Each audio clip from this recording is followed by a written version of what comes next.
नमस्कार, मैं हूं रवि किशन। क्राइम फाइल्स के इस एपिसोड में समस्त भारत का स्वागत करता हूं।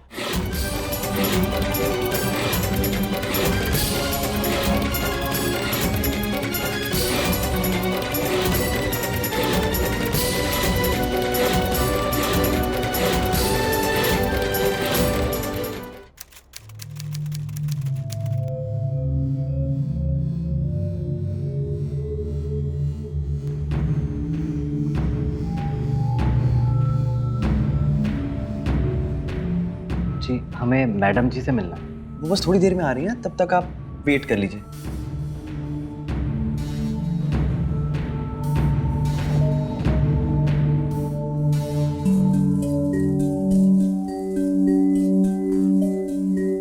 जी, आपका बच्चा इसी सेंटर से हुआ है? जी हाँ, शादी को 5 साल हो गए थे पर बच्चा हो ही नहीं रहा था। कितने डॉक्टर को दिखाया, कितने टेस्ट कराया, सब ठीक था पर कोई कुछ बता ही नहीं पा रहा था कमी कहाँ है। यहाँ इलाज कराया, 1 महीने के अंदर में पेट से हो गई।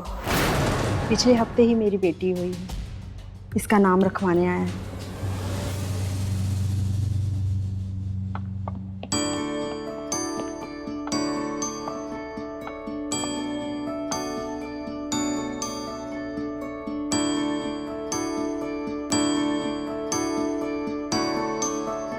नमस्ते मैडम। नमस्ते नमस्ते नमस्ते। आप लोग आइए। अब तो खुश हो? आप लोगों की मन की मुराद पूरी हो गई। बताओ मैडम, आपके पास अपने बच्चे का नाम रखवाने आए हैं।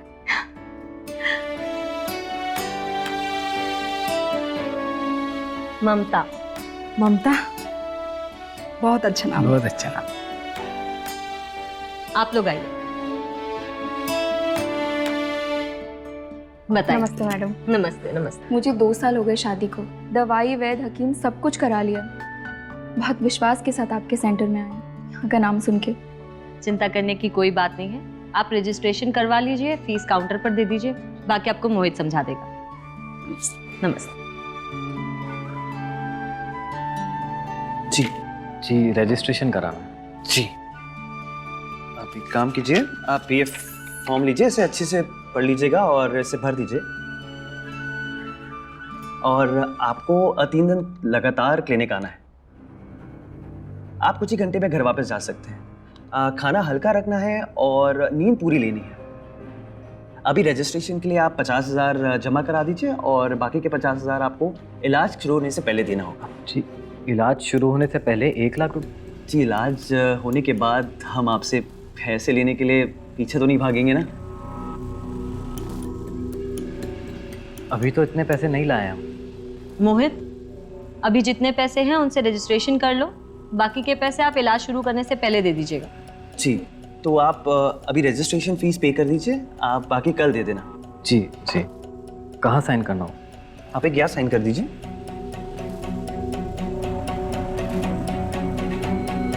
ठीक है, अभी मेरे पास इतने पैसे हैं। कल अगर हम बाकी के पैसे लाएंगे तो कल ही इलाज शुरू हो जाएगा ना? हाँ ज़रूर, आप कल लेके आ जाइए, आपका इलाज शुरू हो जाएगा। जी।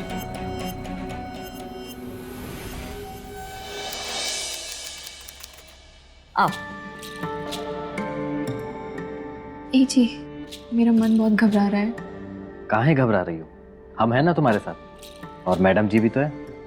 हाँ, घबराने की कोई जरूरत नहीं है। कोई ऑपरेशन थोड़ी ना करने जा रहे हैं तुम्हारा, सिर्फ चेकअप ही तो करना है। चलो, अब हमारे साथ आ सकते हैं?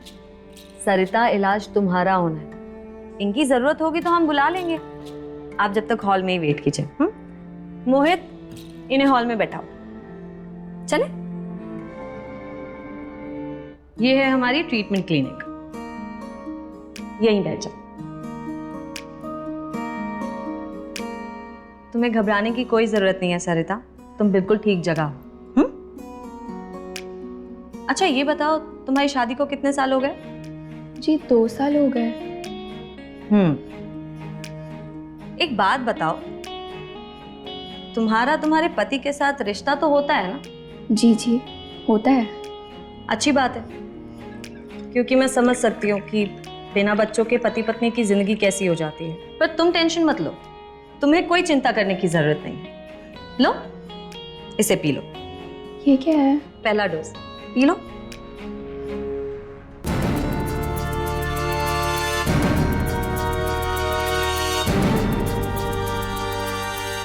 क्या हुआ, कड़वी लगी क्या? बहुत ज्यादा। दवाई है तो कड़वी तो होगी ही। अच्छा सरिता, तुम्हारे 3 दिन के ट्रीटमेंट के बाद भी 1 महीने के लिए अपने पति के साथ रिश्ता कंटिन्यू करना। क्या हुआ सरिता? मेरा सर भारी हो गया। कोई बात नहीं, टेंशन लेने की जरूरत नहीं है। तुम्हें दवाई दी है ना, वही असर कर रही है। आ जाओ, लेट जाओ आराम से। सरिता, तुम्हें मेरी आवाज आ रही है? सरिता, तुम ठीक हो? सो जाओ, रेस्ट करो।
पूरे रास्ते भर हम तुमसे पूछते रहे कि चेकअप के समय क्या हुआ, बताए नहीं।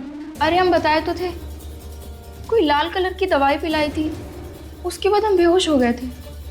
उसके बाद क्या हुआ हमें कुछ भी याद नहीं। और हमको ऐसा लगा जैसे कोई हमको पकड़े हुए था। अरे मैडम जी ने पकड़ा होगा। नहीं, वो बहुत मजबूत पकड़ थी, जैसे किसी आदमी की हो। उस कमरे में तो मैडम जी ही थी और बाहर हॉल में भी हम ही बैठे हुए थे। बेहोशी में तुम्हें वहम हुआ होगा। हमको जब होश आया तो हमने मैडम को यही बात बताई और वो हमसे बोली कि बेहोशी में ऐसे वहम होता है। अच्छा, हम 2 दिन के लिए ना जरूरी काम से बाहर जा रहे हैं। 2 दिन के लिए हम तुम्हारे साथ आ नहीं पाएंगे, संभाल लोगी ना? ठीक है, हम संभाल लेंगे।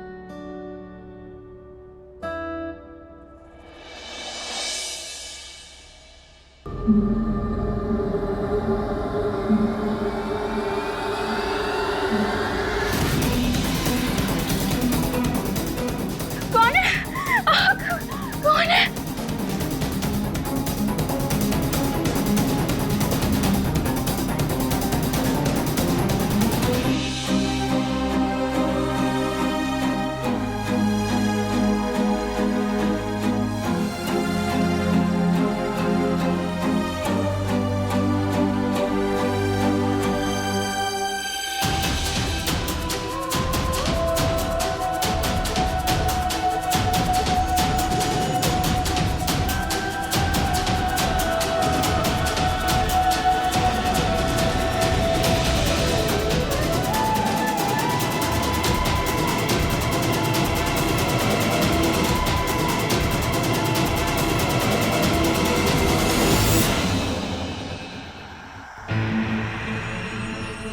मैडम, मेरे पेट में दर्द हो रहा है बहुत ज्यादा।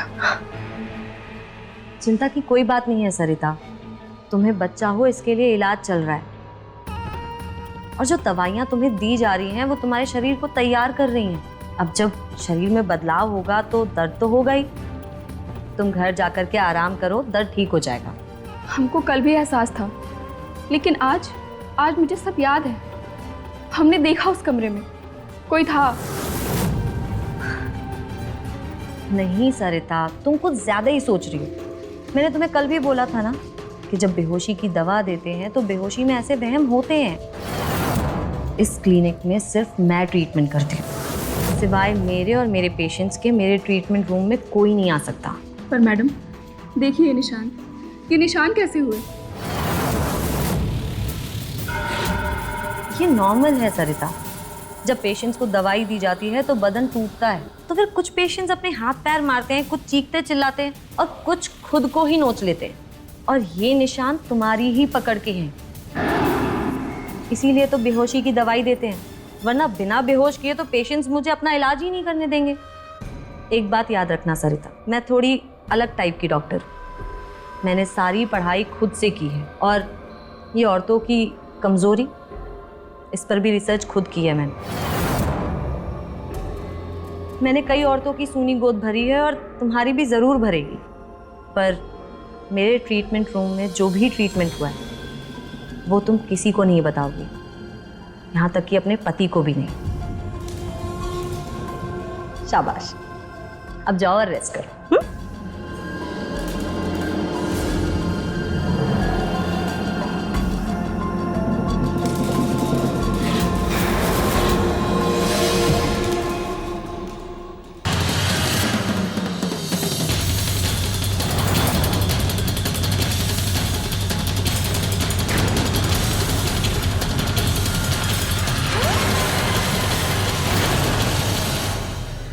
सरिता, सरिता कहाँ खो गई बताओ? नहीं कुछ भी नहीं। अरे कहाँ खो गई हो? सब्जी जल गई है, जलने की बदबू नहीं आई? कहाँ खोई हो?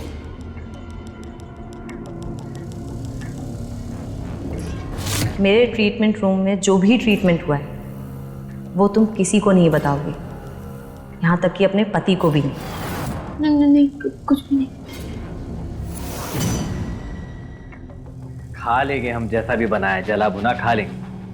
अब खुश रहो, खुशी के दिन आने वाले हैं ना, है कि नहीं? अच्छा, हमें 50,000 रुपए का इंतजाम कराने कहीं जाना पड़ेगा। तुम जाकर अपना इलाज शुरू करा देना, हम पैसा लेकर सीधा मैडम जी के आएंगे, ठीक है? बस एक और दिन, फिर तो तुम बनोगी मम्मी और हम बनेंगे पापा।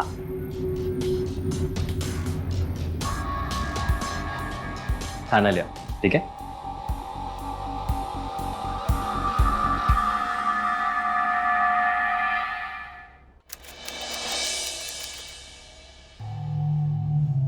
दवाई का बहुत अच्छा असर हो रहा है तुम्हारे शरीर पे। अब ये तुम्हारी तीसरी और आखिरी डोज है, फिर तुम बच्चे के लिए तैयार। लो, पी लो इसे।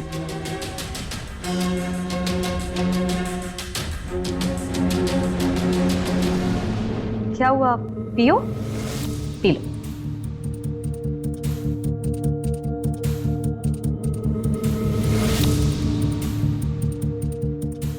अब तुम आराम करो, लेट जाओ।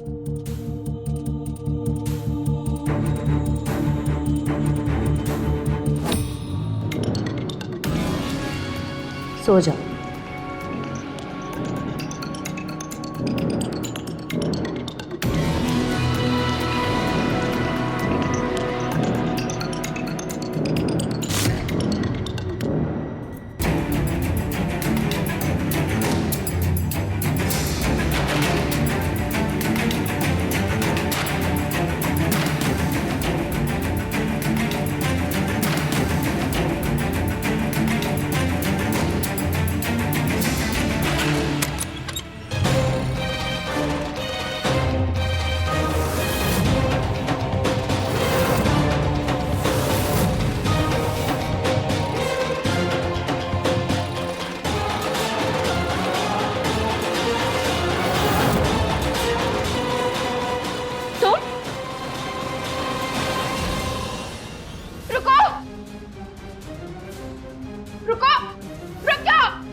बाहर आ जाओ।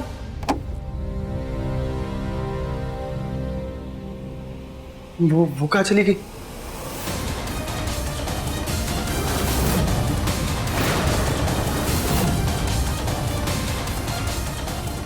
ये मर गई? हाँ, मैंने इसे हवा का इंजेक्शन दे दिया। बेचारी होशियार, खुद हवा हो गई। वैसे मोहित बाबू, मुझे ना आपसे भी शिकायत है। माना कि तुम्हारी जवानी में जोश है, तुम्हारी मर्दानगी बहुत ज्यादा ही अच्छी है, पर औरत को थोड़ा नाजुकता से भी हैंडल किया जा सकता है ना। मुझे बोल रही थी ये कल कि पेट में बहुत दर्द हो रहा है और तुम्हारे नोचा घसोटी के निशान। ध्यान रहे, तुम किसी भी औरत पर कोई निशान नहीं छोड़ सकते। समझ रहे हो ना तुम? मुझे बहुत समझाना पड़ता है उन लोगों को। देखो पुष्पा, मुझसे गलती हो गई। I am really sorry, please माफ कर दो। लगता है मैंने जो तुम्हें सिखाया था वो तुम भूल गए हो। चल फिर से सिखा देती हूँ तुम्हें। चलो।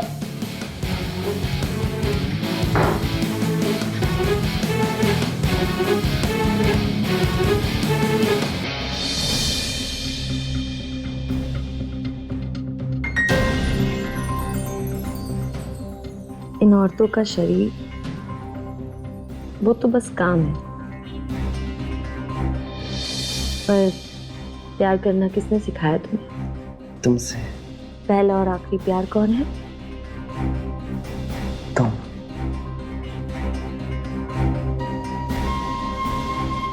तुम पर हक किसका है?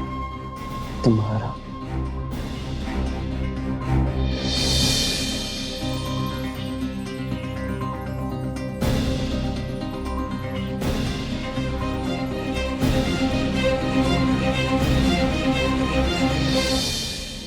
जी हम पहुंच गए। आपके क्लिनिक के बाहर है। हाँ आते हैं। मम्मी तब हम क्या करेंगे? आप टेंशन मत लीजिए। सरिता कहाँ है मेरी सरिता? ये लीजिए आपके पैसे। कैसी है सरिता? वो उसे होश नहीं आ रहा है। क्या? वो देखिए।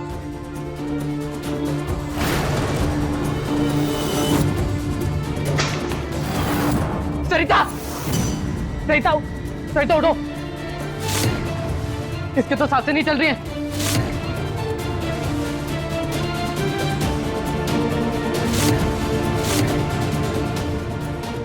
दिल की धड़कनें भी रुकी हुई हैं। मार दिया आपने मेरी सरिता को और मुझे बोलते हो कि इसको होश नहीं आ रहा है।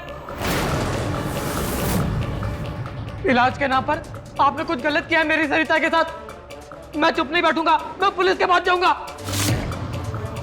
ठीक है दुर्गेश जी, ये क्या बकवास कर रहे हैं आप? पुलिस जाने की बात कर रहे हैं आप? आप शायद भूल रहे हैं, आपने साइन किया ना फॉर्म पे। आपने पढ़ा नहीं ध्यान से? रुको।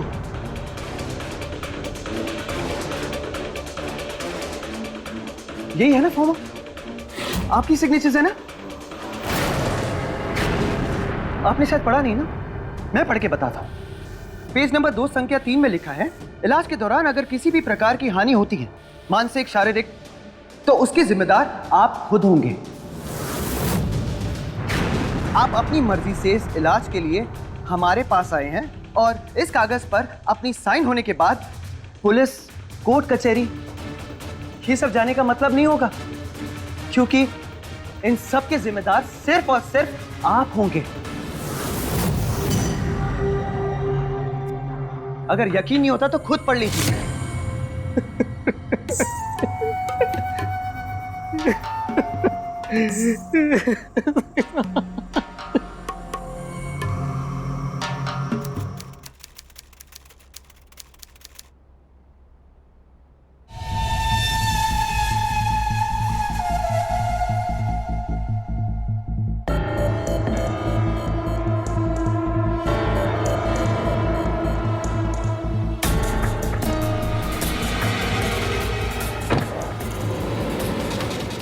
एक्सक्यूज मी, क्या आप मुझे देख रही थी? मैं आपको नहीं तो आपको ऐसा लगा क्या? वेल, लगा नहीं, मैंने देखा कि आपने मुझे देखा कि मैंने आपको मुझे देखते हुए देखा। अच्छा, बाय द वे, मेरा नाम मोहित है, अभी तक कुंवारा हूँ। आप मुझे ये सब क्यों बता रहे हैं? वेल, मुझे लगा कि सवाल तुम बाद में पूछने वाली हो, तो मैंने सोचा अभी बता दूं। वो क्या है ना कि समय बर्बाद नहीं होना चाहिए ना। ओके, तो डांसर, जुम्बा इंस्ट्रक्टर या फिर योगा टीचर? Really? क्या करते हो आप? Well, इन तीनों में से तो कुछ भी नहीं हो। फिर तो आप एक्टर ही होंगे। एक्टर? ऐसा क्यों लग रहा है आपको? क्योंकि ऐसा शरीर, ऐसी बातें, ऐसा पहनावा, ऐसा लग रहा है कि आपके अंदाज कुछ अलग ही है।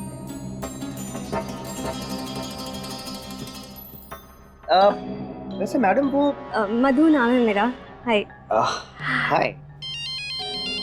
एक सेकंड, मेरे पापा का कॉल आ रहा है, अब मुझे जाना होगा। आपसे मिलके अच्छा लगा, बाय। अच्छा सुनो, हम फिर कब मिलेंगे?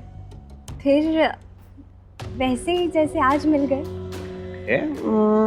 कल सुबह। कहाँ? क्या है? कितने बजे? 11 बजे। ठीक है, तो कल सुबह 11 बजे यहाँ। अब मैं चलती हूँ। Okay, bye. बाय।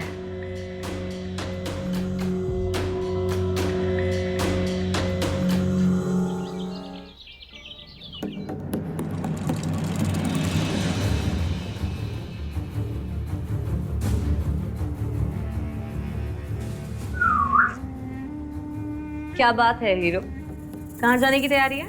दोस्त की पार्टी में। कौन सा दोस्त? आज कोई पार्टी वार्टी नहीं है, 3 क्लाइंट्स हैं। आई नो, इसलिए तो मैं भी जा रहा हूँ ताकि दोपहर तक लौट आऊँ। आज तुम्हें मैंने एक्सरसाइज करते हुए भी नहीं देखा। प्रोटीन शेक पिया? बेबी आज सब शॉर्टकट, सॉरी। मोहित, हाँ, देखो अपने शरीर से कोई भी मजाक नहीं, क्योंकि ये मेरा है। मेरे प्यार के लिए भी और मेरे धंधे के लिए भी। इसका ख्याल सबसे पहले रखो। किसी दोस्त की पार्टी वार्टी में नहीं जा रहे हो तुम, समझे? मोहित को अगर कोई चीज सबसे ज्यादा पसंद है ना, तो वो है उसका पतंग। मैं दोपहर तक लौट आऊंगा। ओके, सो बाय। मोहित मेरी बात तो। बाय। ये कौन सा इसका नया दोस्त है जो काम से भी ज्यादा जरूरी हो गया?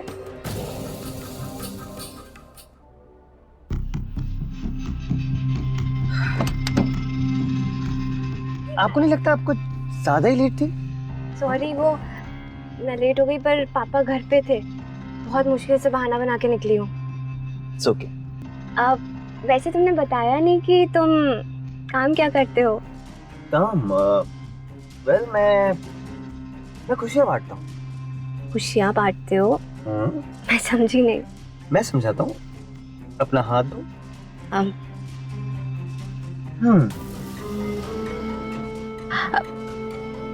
मिस्टर, क्या इरादा है?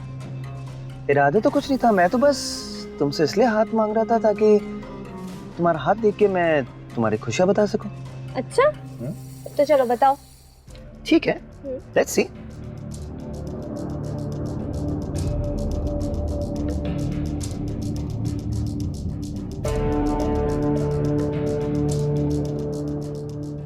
एक मिनट।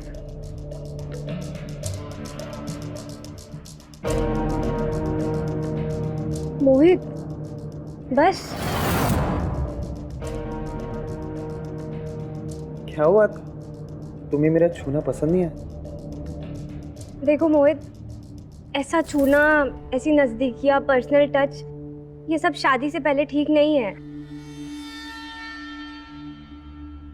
ओके, ठीक है। अच्छा बताओ, मैं कैसा लगता हूँ तुम्हें?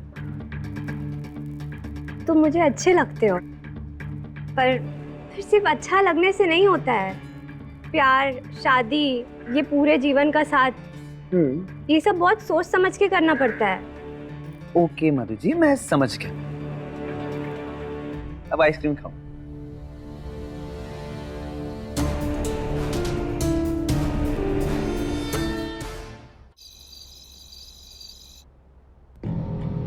कहाँ है ये लड़का? मोहित, ऐसी गैर जिम्मेदारी, तुम्हारी वजह से आज मेरा नुकसान हो गया। तुम कहाँ हो तुम? पुष्पा, रियली सॉरी, मैं थोड़ा लेट हो गया। कहाँ था तुम मोहित? कितनी देर से कॉल कर रही हूँ तुम्हें, ना तुम मेरा फोन उठा रहे हो ना तुम मुझे कॉल बैक कर रहे हो। तुम्हें बोला था ना कि आज के 3 क्लाइंट्स हैं, पूरे 3 लाख का नुकसान करा दिया है तुमने। इतनी गैर जिम्मेदारी। कौन सा नया दोस्त है तुम्हारा जिसकी वजह से तुम्हारा काम भी जरूरी नहीं है? वो मैं दोस्त के घर गया था, उसके पापा की तबीयत खराब हो गई थी, फिर हॉस्पिटल लेके गए अर्जेंसी में, तो इसलिए देर हो गई। कौन सा हॉस्पिटल था? तुम्हारे दोस्त के पापा का नाम क्या है? जरा नंबर दो मुझे उनका, मैं भी तो हाल चाल पूछ लूं उनके। नंबर बोलो। पुष्पा, ये क्या हो गया तुम्हें? क्यों शक कर रही हो मुझ पे? अगर मैं अपनी खुशी के लिए कुछ कर रहा हूं तो उसके लिए मुझे तुम्हें खबर देनी पड़ेगी। मुझे ना अपनी जिंदगी जीने दो, समझी तुम?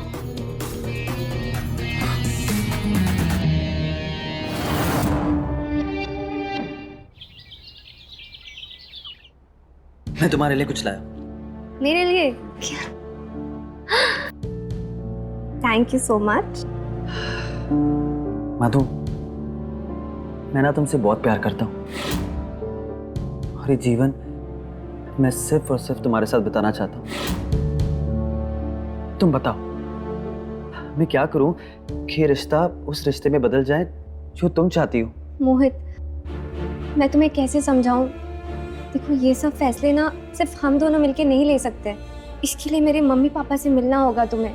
वो तुम्हें जान जाए, तुम उन्हें जान जाओ, और उसके बाद जो भी उनका फैसला होगा हमें वो मानना होगा। वैसे एक बात कहूँ, मुझे ऐसा लग रहा है कि क्या लग रहा है? कि मैं भी तुम्हें चाहने लगी हूँ। Really? तुम ना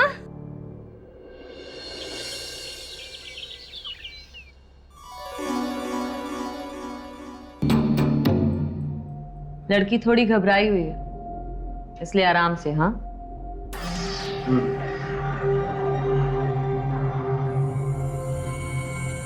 पता नहीं किससे मिलके आ रहा है आजकल। तेवर कुछ बदले हुए हैं जनाब के।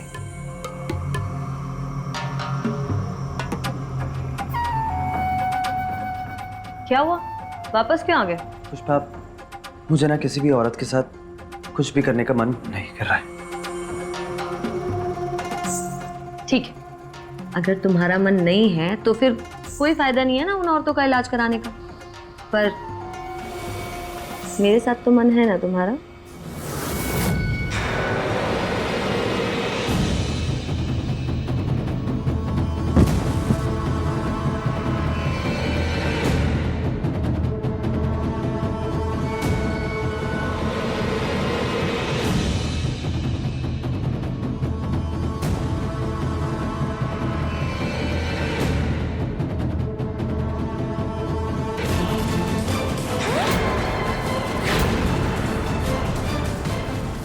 क्या हुआ? मुझे तुम्हारे साथ भी कुछ भी अच्छा नहीं लग रहा है। मेरे साथ भी मन नहीं कर रहा है। मतलब पेट कहीं और से भर रहा है। क्या चल रहा है ऐसा? पुष्पा, ऐसा कुछ भी नहीं है। जिसे हर दिन नई औरत चाहिए थी, जिसके साथ मिलकर के धंधा चालू किया, उसे आज औरत को छूने का भी मन नहीं कर रहा है। ये बदले तेवर ना मैं बहुत अच्छे से समझ सकती हूँ, इतनी बेवकूफ नहीं हूं मैं। हर मर्द को नब्ज छुए बिना ही समझ लेती हूँ मैं। कौन है वो? बताओ कौन है वो? देखो पुष्पा, मेरा दिमाग मत खराब करो। मैंने कहा कोई नहीं है तो कोई नहीं है। और अब सुनो मेरी बात, मैं नहाने जा रहा हूँ, मेरा और दिमाग मत खराब करना। मोहित, मेरी बात का जवाब दे के जाओ।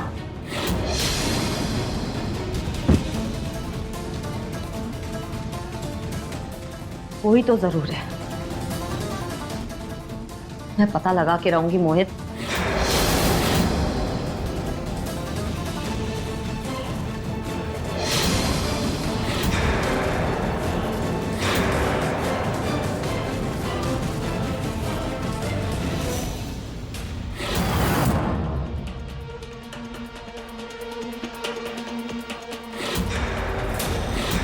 मधु,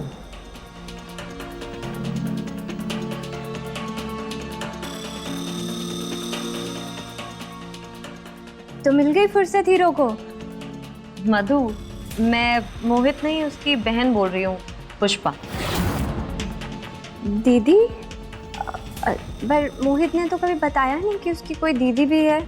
हाँ, वो थोड़ा शर्माता है। वो तो अपने मम्मी पापा के बारे में भी नहीं बताता, तो मेरे बारे में क्या ही बताएगा। एक्चुअली मैं उसकी ममेरी बहन हूँ। उसके मम्मी पापा कई साल पहले गुजर गए, तो मेरे साथ ही रहता है। मोहित झिझकता है अपनी कोई भी बात कहने से, तो पर मैं देख रही हूँ उसकी नज़रों में तुम्हारे लिए कितनी चाहत है। वो सपना देख रहा है तुम्हारे साथ, इसलिए मैं तुमसे मिलना चाहती हूँ। तुम आओगी मुझसे मिलने? जी दीदी, मैं एक काम करती हूँ, मैं मोहित से बात करती हूँ और फिर मैं आपसे मिलने आती हूँ। अरे नहीं, तुम उससे मत पूछो, वरना वो मना ही करेगा। बहुत शर्माता है मुझसे। एक काम करो, मैं तुम्हें एड्रेस भेज रही हूँ, घर आ जाओ, साथ में चाय पीते। जी दीदी। ठीक है, रखती हूँ।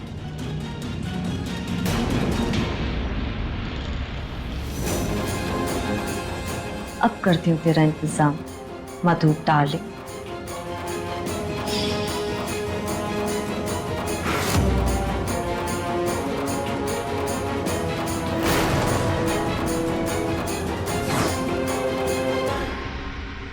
अरे मधु, तुम तो कुछ खा ही नहीं रही हो, कुछ तो खाओ। नहीं दी, चाय काफ़ी है और चाय बहुत अच्छी बनी है। Thank you. दी वैसे मोहित कहाँ है? मैं सुबह से उसको कॉल्स ट्राई कर रही हूँ पर वो उठा ही नहीं रहा है। उसने ना नया काम शुरू किया है, और जब से वो तुमसे मिला है बस एक ही धुन कि शादी करनी है, शादी करनी है। उस लड़के के पैर तो घर में टिक ही नहीं रहे। उसका फ़ोन खराब हो गया था, मैंने ही बोला है कि जाकर के नया फ़ोन तो लेकर के आ जाओ, और लाएगा तो सबसे पहले तो तुम्हें ही कॉल करेगा वो।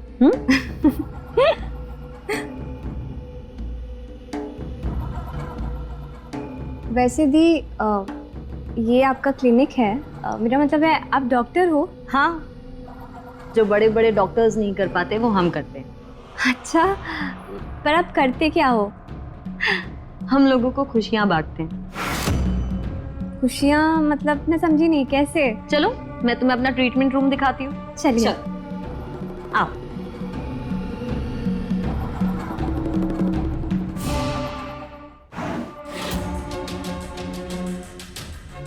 अरे फोन कहाँ चला गया?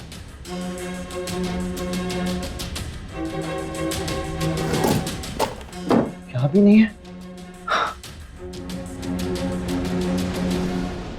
मैंने तो फोन चार्जिंग पे रखा था, फिर कहाँ चला गया? आओ।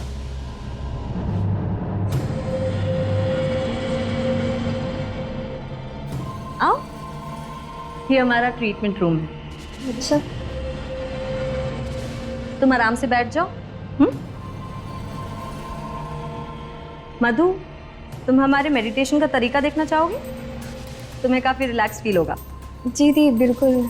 ठीक है, तो तुम आराम से बैठ जाओ, मैं तुम्हारे लिए दवाई लाती हूँ।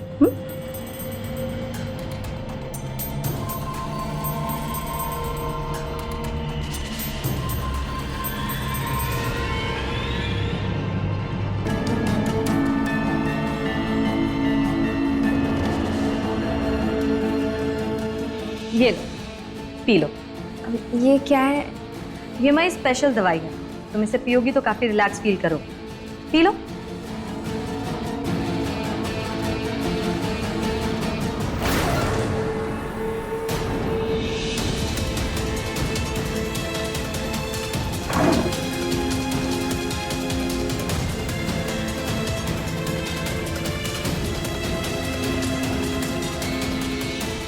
मेरा फोन यहाँ किसने रखा? मधु के इतने सारे कॉल्स। मैंने तो सुबह से मधु को एक भी कॉल नहीं किया, फिर मेरे फोन से मधु को किसने कॉल किया? पुष्पा।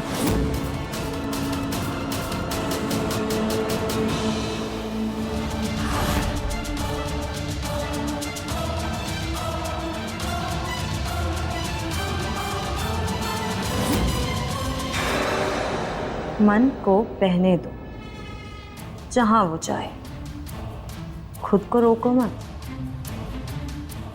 आराम करो।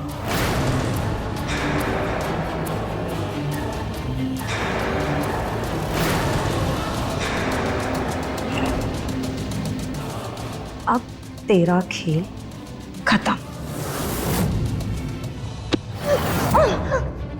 छोड़ो मुझे। क्या करी थी तुम? मोहित, मेरा हाथ छोड़ो। तुम्हारी हिम्मत कैसे हुई मधु को यहाँ लाकर ये सब करने की? इसे मैं मार दूंगी, ये जिंदा नहीं बचेगी। मोहित छोड़ो मेरा हाथ। बस कर रहे सब। मधु उठो। मोहित, हमारे कारोबार के लिए इसे मरना ही होगा। यही है ना वो जिसकी वजह से तुमसे हमारे इलाज का वो जिस्मानी नुस्खा नहीं हो पा रहा है। ये नहीं होगी तब तो कर पाओगे ना तुम? तुम्हारे प्यार की वजह से मैं अपने कारोबार को बर्बाद नहीं होने दूंगी, समझ रहे हो तुम? और अब ये मुझसे नहीं बचेगी। पुष्पा, पागल जैसी हरकतें मत करो। फेंको इसको। मेरी बात ना गौर से सुनो। जिसे तुम कारोबार कहती हो ना, वो कारोबार नहीं, असली धंधा है। और मुझे सब करने पे मजबूर किया था तुमने। ब्लैकमेल किया तुमने मुझे, पुलिस का डर दिखा। लड़कपन में मेरी की गई गलतियों को मेरा पाप जताकर अपना धंधा बनाया ना, और हमेशा मुझे ही शिकार बनाया। सच तो ये कि तुम खूनी हो। पल्लवी को मारा, फिर शगुन को मारा, और फिर सरिता को, और अब तुम मेरी मधु को मारना चाहती थी। अरे पैसों का लालच कितने और कितनों का खून करोगी तुम? बस करो ये अपना गंदा खेल, समझी? वरना मैं कोर्ट में जाकर गवाही देकर तुम्हारा भांडा फोड़ करूंगा। तुम ऐसा कुछ नहीं करोगे मोहित। मैं ऐसा ही करूंगा। मोहित! पुष्पा! भांडा तो मैं फोड़ूंगी, तुम दोनों का।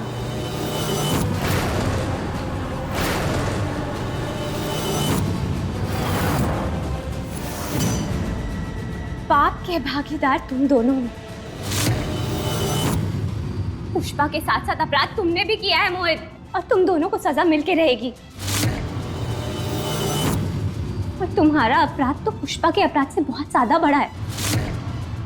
इसने तो लोगों की जान ली, बेहोशी की हालत में कितनी औरतों की कोख भर दी, पर तुमने इन सब चीजों को अंजाम दिया। बेहोशी की हालत में ना जाने कितनी सारी औरतों के साथ खिलवाड़ किया। क्यों? बस अपनी हवस की भूख मिटाने के लिए ना? वहशी हो तुम, दरिंदे हो तुम। तुम चाहे 1000 जन्म भी ले लो ना, पर जो पाप तुमने किया है उसकी सजा मिलने के लिए वो भी कम है। मधु, पर ये सब तुम्हें कैसे पता चला? मुझे ये सब बहुत पहले से पता है। मुझे तो बस तुम दोनों से सबूत चाहिए था, तुम्हारी मुंह ज़बानी, तुम्हारा कबूलनामा। और अब मेरे पास वो सबूत आ चुका है। तुम क्या करोगी इस कबूलनामे का? हो कौन तुम? मैं कौन हूँ? सरिता, वही सरिता जिसके जिस्म और आत्मा के साथ तुमने खिलवाड़ किया था, सिर्फ अपनी हवस बुझाने के लिए। और तुम ठीक इसी तरह हवा का सिरिंज मारकर उसकी जान ले ली। उसकी बहन हूं मैं।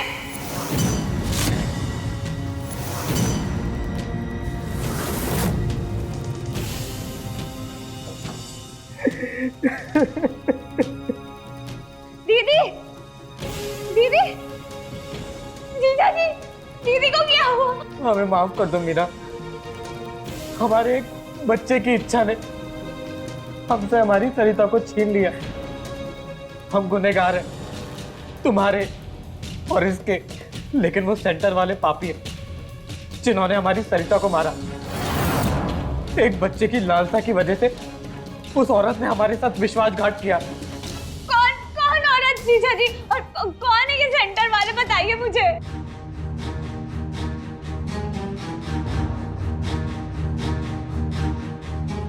मैं बदला लेकर रहूंगी। अपनी दीदी के गुनहगारों को उनके गुनाह की सजा दिलवा के रहूंगी मैं। मीना मीना नाम है मेरा, मधु नहीं। तुमसे दोस्ती मैंने सिर्फ तुम तक पहुंचकर तुम्हारे मुंह से सच उगलवाने के लिए की थी। तुम्हारे जुर्म का कबूलनामा तुम्हारी जबानी सुन सकूं। तुम दोनों को तुम्हारे गुनाहों की सजा मिल के रहेगी।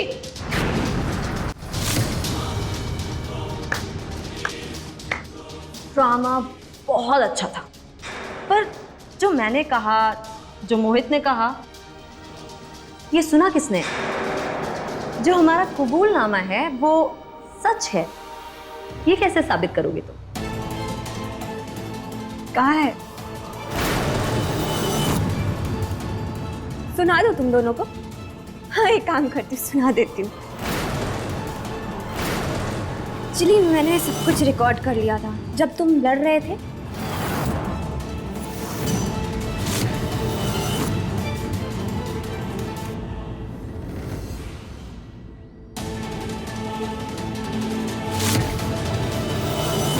सुनो, मेरी की गई गलतियों को मेरे पाप जताकर अपना धंधा बनाया ना। खूनी हो तुम पुष्पा।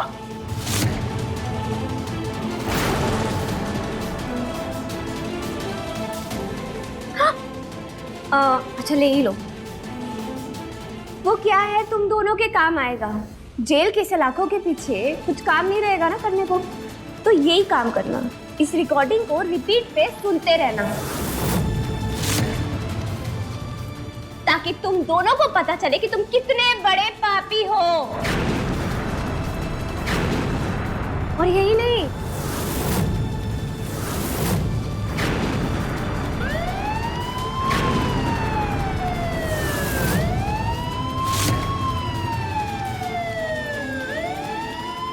दुर्गेश और सरिता के शादीशुदा जिंदगी के इतने साल बिना बच्चे के होना बहुत लाजमी था कि वो अपनी सूनी गोद के लिए और कोशिश करें, और उनकी यही कोशिश उन्हें ले आई पुष्पा के चुपचाप छिपकर चलाए जा रहे उसके उस धंधे में, जहां विश्वास को धोखे की आड़ में पूरा किया जा रहा था। शुरू हुई ये बुरी किस्मत सरिता की थी, क्योंकि उस मासूम ने अपनी जान खो दी पुष्पा और मोहित का राज जानकर। पुष्पा ने सरिता को मारकर अपना खुलता खेल बंद तो कर दिया था, पर वो मोहित के आशिक मिजाज और उसके दिल फेंक अंदाज पर रोक न लगा सकी, और उसका फायदा उठा मीना मधु बनकर फंसा ले गई मोहित को अपने प्यार के जाल में, और ऐसा खेल खेला कि पुष्पा की तरफ से मोड़ लिया अपनी तरफ मोहित को। मीना ने सरिता के साथ कई औरतों के धोखे का बदला लिया और रोक दिया भविष्य में बाकी औरतों को जिस्म और पैसे के इस धोखे से। तो मिलते हैं अगले एपिसोड में, तब तक के लिए रहें खबरदार, बने होशियार, और मेरे यानी रवि किशन के साथ देखते रहिए क्राइम फाइल। जय हिंद।